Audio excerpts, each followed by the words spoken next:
اپنی بیویوں کے ساتھ، اپنی بہنوں کے ساتھ، اپنی بچیوں کے ساتھ، عورتوں کے ساتھ حسن سلوک کیجئے. یہ حسن سلوک کی حقدار ہیں. بیوی جب اپنے گھر سے نکاح ہونے کے بعد اپنے ماں باپ کو چھوڑ کر آپ کے گھر آ گئی، اب اس کے پلے میں کچھ رہا ہے؟ اس کی عزت کے مالک بھی آپ بن گئے. وہ تو اپنا سب کچھ ختم کر کے، اپنی کشتیاں جلا کے آپ کے گھر میں آئی ہے. وہ اپنے باپ کو چھوڑ کر آئی ہے. سسر کو اس مقام پہ باپ کا پیار دینا چاہیے. وہ اپنی ماں کو چھوڑ کر آئی ہے تو ساس کو اس موقع پہ ماں کا پیار دینا چاہیے. وہ اپنی بہنوں کو چھوڑ کر آئی ہے تو ننند کو اس موقع پہ بہن کا پیار دینا چاہیے. وہ پورا جس خاندان میں، جس گھر میں اس نے 20 بہاریں گزاری ہیں، ایک جملہ آپ نے کہا قبول قبول قبول، وہ اٹھی اور چل کے آپ کے گھر آ گئی. پورا خاندان چھوڑ دیا.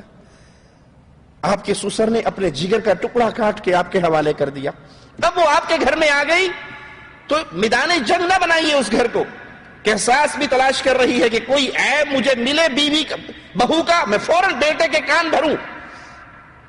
ننندے تلاش میں ہیں کہ بھابھی کا کوئی مسئلہ ایسا ملے تو بھائی کے کان بھرے جائیں. یہ کان بھرنے کی بجائے اگر آپ پیار محبت کا انداز کریں گے تو اس گھر کو جنت نہیں بنا سکتے؟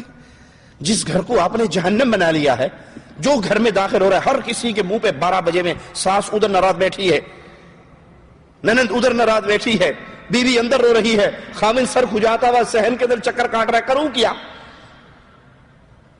ایک خامن اپنی قریبی عزیزہ سے کہتا ہے، 2 ٹوک اس نے لفظ کہے، میں اس کو شخصی طور پہ جانتا ہوں، کہا اگر بیوی کو راضی کرتا ہوں تو ماں ناراض ہوتی ہے، ماں کو راضی کرتا ہوں تو بیوی ناراض ہوتی ہے.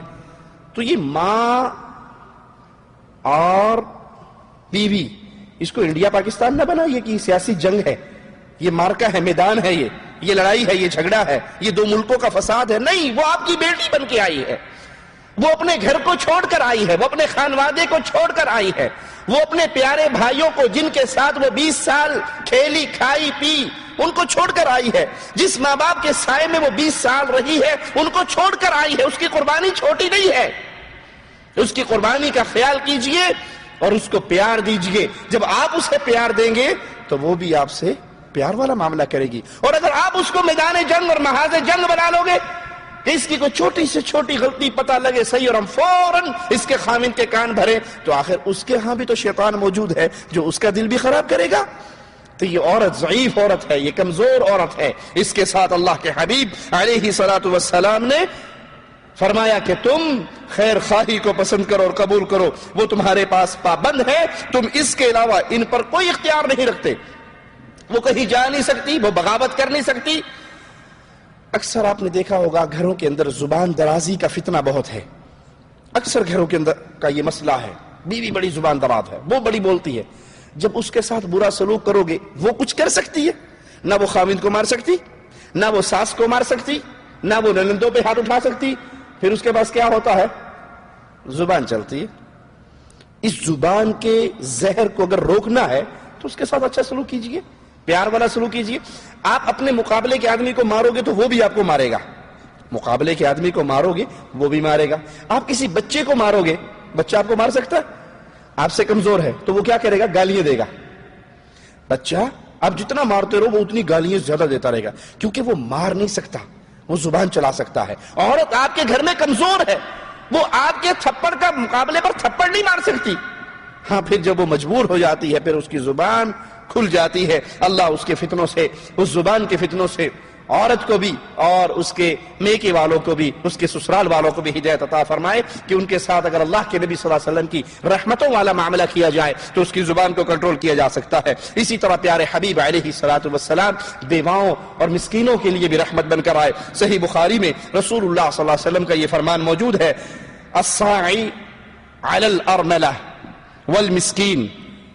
پیارے حبیب علیہ الصلوۃ والسلام کا یہ فرمان سنیے گا، اس حدیث کو اپنے دلوں میں جگہ دیجئے گا.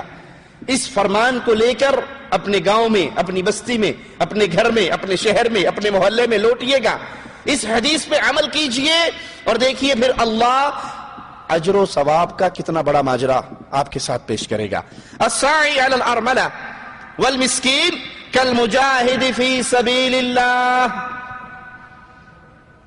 جو انسان بیوہ اور مسکین، اس کے لیے تگدو کرتا ہے، بھاگ دوڑ کرتا ہے، ان کے خرچے پانی کا بندوبست کرتا ہے، ان کے کھانے پینے کا بندوبست کرتا ہے، ان کے معاملات میں ان کی مدد کرنے کے لیے لگا رہتا ہے، اللہ اس کو کیا اجر عطا فرما رہا ہے؟ رسول اللہ فرما رہے ہیں وہ ایسے ہے جیسے اللہ کے راستے میں جہاد کرنے والا ہو۔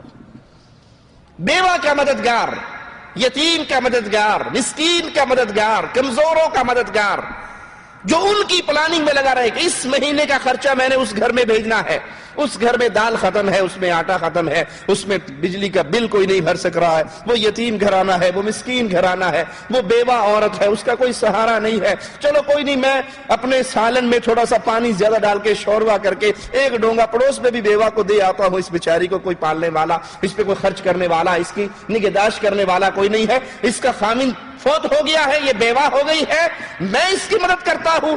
جو بیوہ اور مسکینوں کی مدد میں لگا رہتا ہے، رسول اللہ صلی اللہ علیہ وسلم فرماتے ہیں اللہ کے ہاں یہ ایسے ہے جیسے یہ تلوار گھوڑا لے کر میدان جہاد میں گیا ہوا یہ مجاہد کا ثواب پاتا ہے۔